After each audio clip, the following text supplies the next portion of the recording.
It's very common with psychiatric drugs that when you start taking one drug, it doesn't take long before you're on a second drug and a third drug, because side effects of the first drugs are often interpreted as if they were new diseases. So if you start with an antidepressant drug, you can become psychotic, and then you get an antipsychotic drug. And it's the same with ADHD drugs.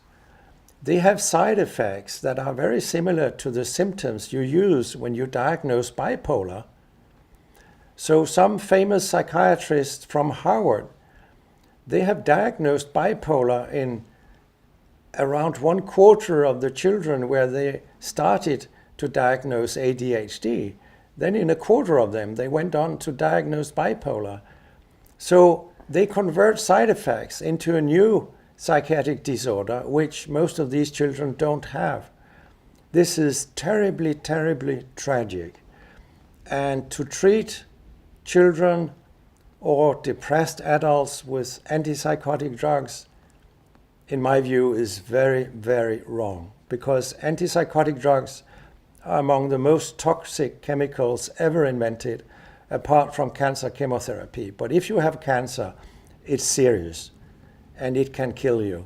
So you're willing to run a considerable risk. But antipsychotic drugs are very bad drugs.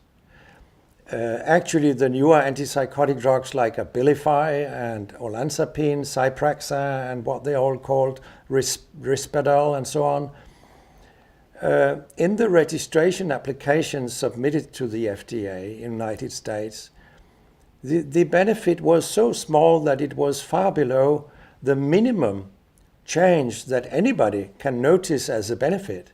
So actually the FDA has approved drugs that don't work.